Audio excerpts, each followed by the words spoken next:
विदेश में नौकरी करने का सपना हर कोई देखता है। ज्यादा पैसा कमाने की लालच में इंसान कई बार ऐसे रुख इख्तियार कर लेता है जिससे उसका सब कुछ बर्बाद हो जाता है। अपने देश में आधी रोटी खाने वाला शख्स परिवार को पूरी रोटी और अच्छी जिंदगी देने के लिए अपना देश, अपना परिवार छोड़ देता है। इतना ही नहीं, विदेश जाने के लिए एजेंट को मोटी रकम खिलाता है, घर, जमीन सब बेच देता है, इस उम्मीद से कि वो लाखों रुपए कर्ज लेकर विदेश में कमाएगा और उसे चुका देगा। लेकिन ये रास्ता उसे अंधेरे की तरफ ले जाता है, जहां से कुछ लोग वापस तो आ जाते हैं लेकिन कुछ गुम हो जाते हैं। इस रास्ते पर चलने वाला एक शख्स भगवान का शुक्र अदा कर रहा है कि वो जिंदा वापस आ गया।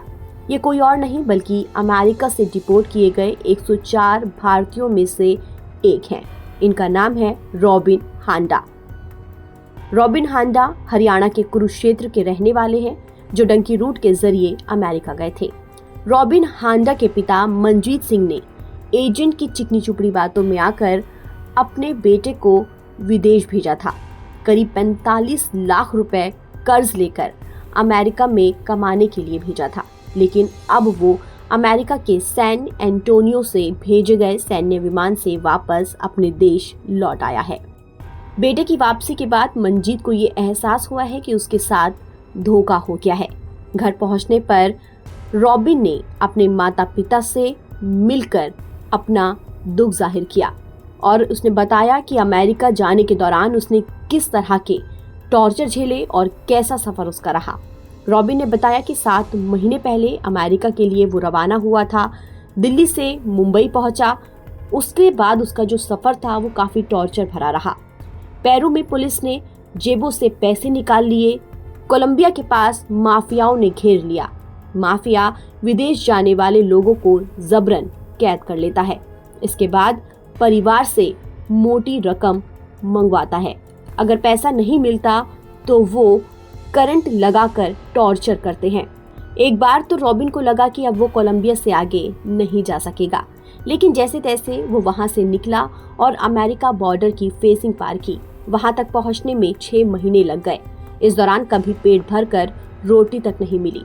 जो कपड़े, नकदी और जूते लेकर रॉबिन अपने साथ गया था, वो रास्ते में सब कहीं छूट गए। रॉबिन ने बताया कि 22 जनवरी को अमेरिका में एंट्री की।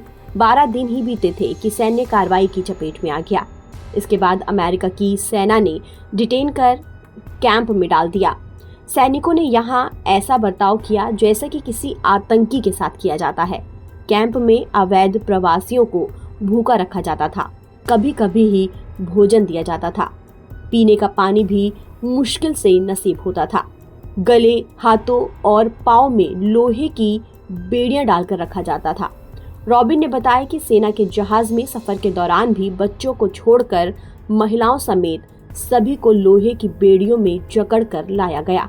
इन बेड़ियों से छुटकारा तब मिला जब वो अमृतसर एयरपोर्ट पहुंचे। 4 देशों की थकाऊ यात्रा, अनजान रास्तों की दहशत और रॉबिन का सफर जितना कठिन था, उसकी वापसी उतनी ही अपमानजनक रही। हरियाणा के 33 युवाओं को इसी तरह अमेरिका से डिपोर्ट किया गया, जिनमें 14 अकेले कुरुक्षेत्र जिले के थे। ये कहानी केवल रॉबिन की नहीं बल्कि उन परिवारों की है जो अवैध प्रवास के इस खतरनाक जाल में फंसकर अपने सपनों के साथ साथ अपनी जिंदगी भी तबाह कर लेते हैं। रॉबिन अपने घर आ चुका है, लेकिन उसका आत्मविश्वास टूट चुका है। उसके सपने बिखर चुके हैं। परिवार अब कर्ज के बोझ तले दबा हुआ है। दोस्तों, आप सभी से मेरी यही दरख्वास्त है कि आप अगर विदेश जाना चाहते हैं तो डंकी रूट का बिल्कुल भी इस्तेमाल ना करें। ताज़ा अपडेट के लिए आप बने रहिए एनबीटी ऑनलाइन के साथ।